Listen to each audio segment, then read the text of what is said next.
Hello everyone, my name is doctor Imran Khan.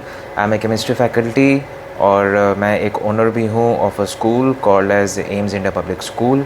मैंने 17-18 साल से काफ़ी सारे बच्चों को पढ़ाया है। बहुत सारे पेरेंट्स से भी मेरा इंटरेक्शन हुआ है। तो मुझे ये समझ में आया इतने सालों के एक्सपीरियंस के बाद कि इट इज़ ऑब्वियसली पढ़ाई बहुत ज़्यादा ज़रूरी है और बहुत सारे चैनल्स हैं जो कि पढ़ाई वगैरह करवा रहे हैं, अच्छी पढ़ाई करवा रहे हैं। मैं भी केमिस्ट्री के कुछ वीडियोस वगैरह अपलोड करता रहता हूँ। बट जो मुझे सबसे इम्पॉर्टेंट चीज़ लगी अभी जो सिचुएशन की, वो ये है कि स्टूडेंट, पेरेंट और टीचर्स का रवैया कैसा है। ऑलराइट, वो थोड़ा सा मुझे चिंताजनक लगता है, बिकॉज़ उसको एड्रेस करने के लिए कोई नहीं है। हम लोग हमेशा पढ़ाई के पीछे भागते रहते हैं, पढ़ाई पढ़ाई पढ़ाई।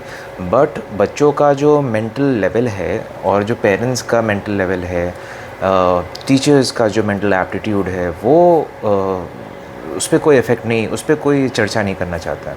तो मैं एक सीरीज़ स्टार्ट करने जा रहा हूँ जिसमें हम लोग इन्हीं छोटी छोटी चीज़ों पे चर्चा करेंगे और मैं अपने कुछ एक्सपीरियंसेस शेयर करूँगा छोटे छोटे वीडियोस से।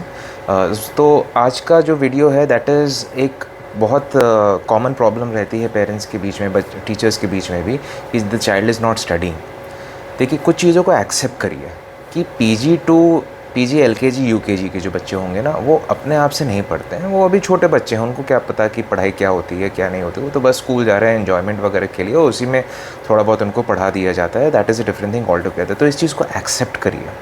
1 to 5 के भी जो बच्चे होते हैं ना, वो अपने आप से नहीं पढ़ते, बहुत छोटे बच्चे हैं। अगर 1 का मैं बच्चा लूँ तो वो 6 साल का होगा, 7 साल का होगा मैक्सिमम। बहुत छोटे बच्चे होते हैं, 5-6 साल का होगा इनफैक्ट। सिमिलरली जो 5th में जो बच्चा जाएगा वो 10-11 साल का होगा मैक्सिमम, या 12 साल का हो सकता है। तो ये बच्चे अभी बहुत छोटे हैं इस चीज़ को एक्सेप्ट करने के लिए। खैर, 1st, 2nd, 3rd के तो बच्चे बहुत छोटे हैं, तो वो अपने आप से तो पढ़ाई करेंगे नहीं। ऑलराइट, 4th, 5th के फिर भी थोड़ा सा उनमें अकल आ जाती है, तो वो अपना धीमे धीमे they will start studying on their own. तो इस चीज़ को सबसे पहले एक्सेप्ट करिए। दूसरी चीज़ कि हर एक स्टूडेंट डिफरेंट होता है, आप कंपेयर मत करिए। हर एक बच्चा डिफरेंट होता है। Please do not compare your child with the other child.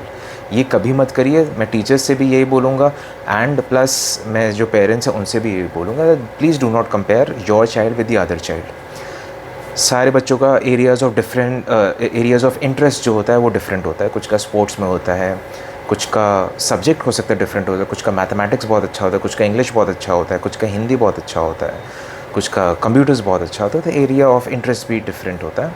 इस चीज़ को एक्सेप्ट करिए। डिफरेंट मेंटल लेवल्स होते हैं ऑब्वियसली। जब हमारा इंटरेस्ट अलग अलग होता है तो हमारा मेंटल लेवल भी उस पर्टिकुलर सब्जेक्ट के लिए जिसमें हमारा इंटरेस्ट नहीं है, तो उसमें हमारा मेंटल लेवल या फोकस थोड़ा कम रहेगा, और बाकी जिसमें वो सब्जेक्ट जिसमें हमारा इंटरेस्ट ज़्यादा है उसमें फोकस ज़्यादा रहेगा। ये भी हो सकता है कि चाइल्ड या बच्चे को वो सब्जेक्ट समझ में ना आता हो, अच्छा ना लगता हो सब्जेक्ट। ये भी एक, जैसे अभी मैंने थोड़ी देर पहले ही बोला, ये भी हो सकता है कि बच्चे को वो टीचर पसंद ना आता हो। होता है कुछ बच्चों, some students are very apprehensive of a particular teacher. Methodology अच्छी ना लगती हो बच्चों को, वो पढ़ाने की तरीका, वो एक ही रटा रटाया तरीका जो होता है, लेक्चर मेथड होता है, हो सकता है वो मेथडोलॉजी अच्छी ना लगती हो। और ये भी हो सकता है कि बहुत सारे बच्चे होते हैं ना, स्पोर्ट्स में इंटरेस्ट दिखाते हैं, तो ये भी हो सकता है। तो बहुत सारे इसके रीज़न्स हो सकते हैं, तो उन रीज़न्स को एक्सेप्ट करना पड़ेगा। ये तो मैंने कुछ रीज़न्स ऐसे आपके सामने डिस्कस किए, तो इन रीज़न्स को आपको एक्सेप्ट करना पड़ेगा। अब इसका सोल्यूशन क्या है? देखिए, solution, hitting is not a solution. अगर आप बच्चे को हिट कर रहे हैं तो it is not a solution. आप बच्चे के ऊपर चिल्ला रहे हैं, it is not a solution. इससे देखिए आप क्या चीज़ कर रहे हैं ना, इससे सबसे पहले आप अपनी कमियां दिखा रहे हैं कि आप सिचुएशन को हैंडल नहीं कर पा रहे हैं। बच्चे को इसमें, अब बच्चा तो बच्चा है ना, उसको तो क्या पता, उसको तो पता भी नहीं कि कैसे रिएक्ट करना है। वो तो आपको देख के एक्सक्यूज़ मी, टीचर्स को देख के, पेरेंट्स को देख के सीखेगा ना कि मुझे कैसे रिएक्ट करना है। अगर आप हर वक्त उस पर इसको चिल्लाते रहेंगे तो उसको तो ये लगेगा हाँ यार यही तरीका है डील करने का सिचुएशन का, तो वो भी आप देखिएगा वो भी अग्रेसिव हो जाएगा, या आपकी बात बिल्कुल सुनना बंद कर देगा। Excuse me, right. तो आपको हाथ नहीं उठाना है, आपको चिल्लाना नहीं है, आपको दूसरे मेथड्स ढूंढने हैं, तभी आप बड़े हैं। ऑलराइट, आप बड़े हैं तो आप मेथड्स और ढूंढ सकते हैं, डिवाइस कर सकते हैं। चिल्लाना एंड हिटिंग बच्चे को और स्टबर्न बना देगा और उसको और ख़राब कर देगा, तो वो बिल्कुल मत करिए। ऑलराइट, आप एग्जैक्ट जैसे जो आप व्यवहार करेंगे बच्चों के साथ, बच्चे भी वही व्यवहार सीखेंगे, right. So please make sure the teachers and the parents कि आप बच्चों को हिट ना करें, उनके ऊपर हाथ बिल्कुल भी ना उठाएं, राइट। नए तरीके ढूंढिए उनको पढ़ाने का, जैसे रोल प्ले करवाइए, इंग्लिश में रोल प्ले, हिंदी में रोल प्ले बहुत ईजी हो जाता है। आर्ट इंटीग्रेशन करवाइए, जैसे आप ड्राइंग वगैरह बनवाइए, आप आपने कोई एक स्टोरी पढ़ी और उस पर आप उसको ड्राइंग करवा के, अगर आप बोर्ड पे ही ड्राइंग करवा के आप उसको अगर एक्सप्लेन कर देते हैं ना, it is very very helpful method, वो बच्चे को दिमाग में आ जाता है। ऑलराइट, ड्राइंग आप जो बच्चे हमारा, जैसे आपको पता होगा ना कि हमारे दो ब्रेन्स होते हैं, एक लेफ़्ट साइड राइट साइड जो ब्रेन्स होते हैं, तो राइट साइड जो ब्रेन होता है ना वो बहुत ज़्यादा पिक्चर और बहुत ज़्यादा विजुअलाइजेशन पे फोकस करता है और भी बहुत सारी चीज़ों पे करता है। तो बच्चा अपना जब राइट साइड, हम लोग यूजुअली लेफ़्ट साइड अपना बहुत ज़्यादा ब्रेन का यूज़ करते हैं, बट राइट साइड को हमें यूज़ करवाना है, तो वो विजुअलाइजेशन एंड पिक्चर्स वगैरह ये बहुत ज़्यादा हेल्पफुल होते हैं, ताकि हम अपना right side of the brain भी यूज़ करें, विच इज़ वेरी हेल्पफुल। तो रोल प्ले हो गया, एक्टिविटी हो गया, फ्लिप क्लासरूम्स हो गया। आप बच्चों को फ्लिप क्लासरूम सबको पता होगा, जिनको नहीं पता मैं फिर से बता देता हूँ। फ्लिप क्लासरूम्स में आप एक दिन पहले बच्चे को टॉपिक दे देते हैं, क्लास को टॉपिक दे देते हैं that you need to prepare this particular topic. तो नेक्स्ट डे जब वो क्लास जब बच्चे आएंगे तो they have to explain the topic to the entire class, and the teacher is there to help out कि कैसे, अगर कुछ कमियां हैं तो उसमें उनको हेल्प आउट करना होता है। तो टीचर का सिर्फ इतना रोल होता है। ऑलराइट, उनकी वीडियोस वगैरह बनाइए। आजकल वीडियोस का ज़माना बहुत ज़्यादा है। मैंने अपनी डॉटर के साथ इसको यूज़ किया था कि उसका भी ऑब्वियसली पढ़ने में मन नहीं लग रहा था, बट मैंने उसको बोला कि तुम ये जो टेबल्स वगैरह, शी इज़ इन ग्रेड 3, तो टेबल वगैरह उसको इंटरेस्ट नहीं दिखा रही थी। मैंने बोला कि आप टेबल याद करो, मैं आपका वीडियो बनाऊँगा इस पर। सो उसने बहुत इंटरेस्ट से टेबल याद किया एंड उसने प्रॉपर टेबल याद किया। फिर मैंने उसका वीडियो बनाया and she wrote the entire table, और बहुत अच्छी तरह से उसने एक्सप्लेन किया। That was our first video. तो थोड़ा सा इंटरेस्ट आता है जब आप वीडियोस वगैरह बनाएंगे, तो it is also very helpful. Excuse me, ठीक है। तो अच्छा, मेथडोलॉजी हो गई। टीचर अच्छा नहीं लग रहा है तो टीचर, अगर मान लीजिए टीचर या पेरेंट उसको पढ़ा रहा है ना, तो कभी कभार टीचर अच्छा नहीं लगता है, तो टीचर को इसमें बुरा नहीं मानना चाहिए। और अपना जो तरीका है, किस वजह से टीचर पसंद नहीं आ रहा है, पहले उसको जानने की कोशिश करनी चाहिए। ऑलराइट, फिर उसके बाद अपना तरीका चेंज करना चाहिए। एवरीवन कैन चेंज, यकीन जानिए। हम अगर चाहें तो हमेशा अपने जो नेगेटिव चीज़ें हैं उसको हमेशा हम लोग छोड़ के पॉजिटिव चीज़ों को हमेशा एक्सेप्ट कर सकते हैं, उसको हम लोग हमेशा इम्प्रूव कर सकते हैं, अपने आप को हमेशा इम्प्रूव कर सकते हैं।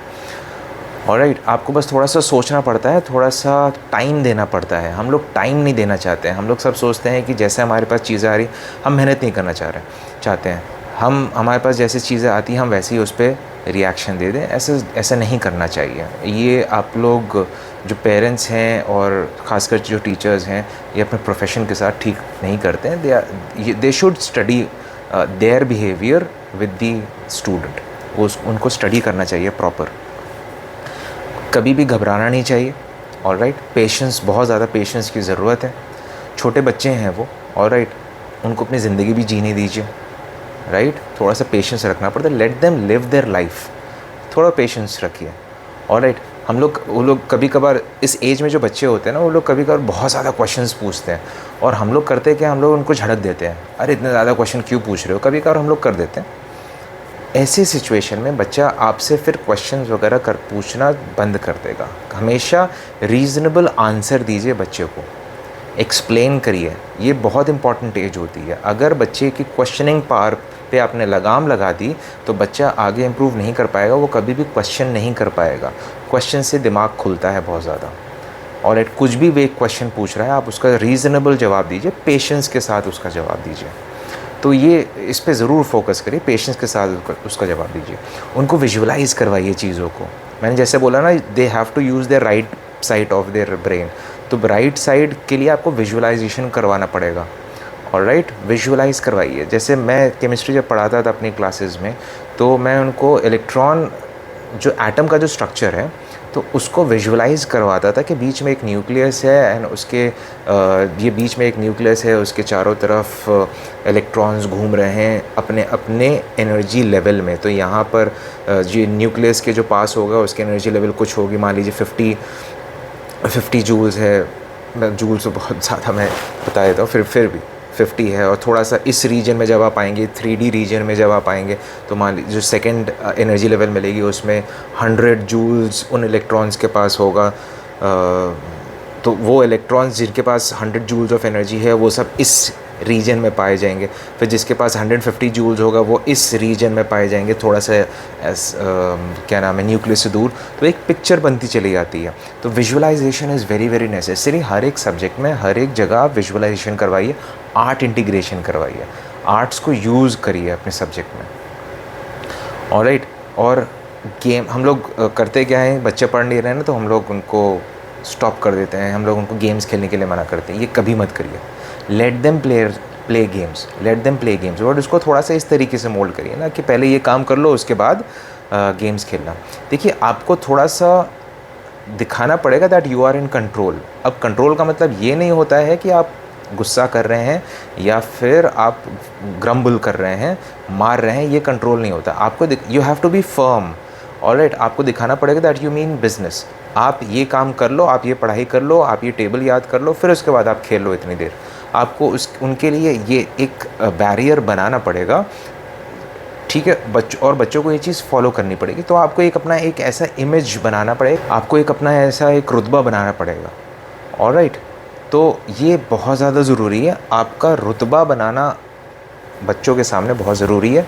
रुतबा चिल्ला के मारपीट करके नहीं आएगा, बच्चे के साथ एम्पथाइज़ करके आएगा। एम्पथाइज़ का मतलब आपको उनके लेवल पे जाके सोचना पड़ेगा।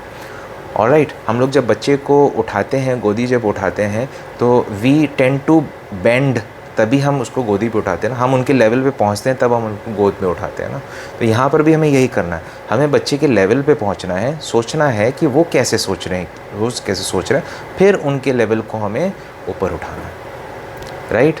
तो ये जो चीज़ें मैंने बोली इसको ध्यान रखिएगा। ऐसे ही छोटे छोटे और जो प्रॉब्लम्स पेरेंट्स फेस करते हैं, टीचर्स फेस करते हैं, मैं छोटे छोटे वीडियोस बना के डालूंगा। ये वीडियो थोड़ा सा लंबा था बिकॉज इसमें बहुत सारी चीज़ें हम लोग को कवर करनी थी।